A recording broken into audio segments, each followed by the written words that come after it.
జర్నలిస్టులపై దాడులు జరగకుండా ఖండించండి. జర్నలిస్టులపై దాడులు జరగకుండా జర్నలిస్టులపై దాడులు జరగకుండా తక్షణమే జర్నలిస్టులపై దాడులు జరగకుండా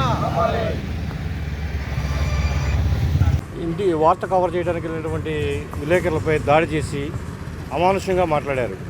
ఆ తర్వాత ఆయన ఏదో జరిగిన విషయంపై సారీ చెప్పారు. అలా కాకుండా జరిగినటువంటి సంఘటనపై తెలంగాణ ప్రభుత్వం సీరియస్ తీసుకొని అతనిపై హత్యాయత్నం కేసు నమోదు చేసి వెంటనే విలేకరికి నష్టపరిహారం కూడా చెల్లించాలని తాడేపల్లి ప్రెస్ క్లబ్లో డిమాండ్ చేస్తున్నాము. సుమారు అతనికి ఇప్పుడు ఆపరేషన్ చేయడానికి 1,50,000 రూపాయలు అవుతాయని చెబుతున్నారు. సహజంగా విలేకరులకి దగ్గర అంత డబ్బులు ఉండడం అనేది జరిగే పని కాదు. ప్రభుత్వమే అతనికి ఆపరేషన్ చేయించి అన్ని విధాలా ఆదుకోవాలని కోరుకుంటున్నాం. గత 2 రోజుల క్రితం హైదరాబాద్లో నటుడు మోహన్ బాబు TV9 జర్నలిస్టుపై అట్లాగే TV5 కెమెరా పైనలకి కూడా దాడి చేయడం జరిగింది. దీన్ని తాడేపల్లి ప్రెస్ క్లబ్ తరఫున తీవ్రంగా ఖండిస్తున్నాం.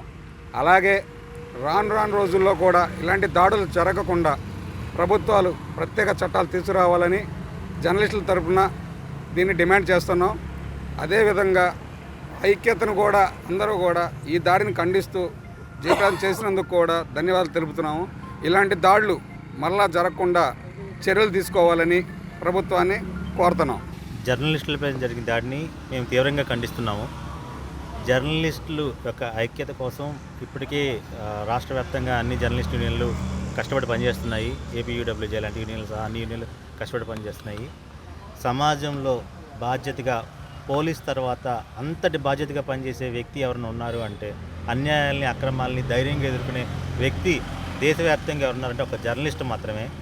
జర్నలిస్టులకి ఇలా అన్యాయం జరగడం అలానే దాడి చేసిన తర్వాత కూడా ప్రజా సంఘాలు కానీ పూర్తి స్థాయిలో మద్దతు తెలియజేశాయి. కానీ మళ్ళీ ఆ దాడికి గురైన వాళ్ళకి పూర్తి స్థాయిలో అన్యాయం జరిగింది, న్యాయం జరగలేదు. ఈ విషయంపైన అన్ని రాజకీయ పక్షాలు అలానే జర్నలిస్ట్ పక్షాలు ఏకంగా ఖండిస్తున్నాయి. అలానే తాడేపల్లి ప్రెస్ క్లబ్ తరఫున ఈ దాడిని తీవ్రంగా ఖండిస్తున్నాము. అలానే ఈ దాడికి అన్ని రాజకీయ పక్షాలు ముఖ్యంగా జనసేన తరఫున మంగళగిరి నియోజకవర్గంలో చెల్లపల్లి శ్రీనివాసరావు గారు కావచ్చు, అలానే పవన్ కళ్యాణ్ గారి దృష్టికి తీసుకెళ్తామని తీవ్రంగా చెప్పారు. పార్టీ పరంగా కావచ్చు అలానే జర్నలిస్ట్ యూనియన్ పరంగా కావచ్చు ఈ దాడిని పూర్తిగా ఖండిస్తున్నాం. Thank you. జర్నలిస్టులపై దాడులను భవిష్యత్తులో జరగకుండా జర్నలిస్టులపై దాడులను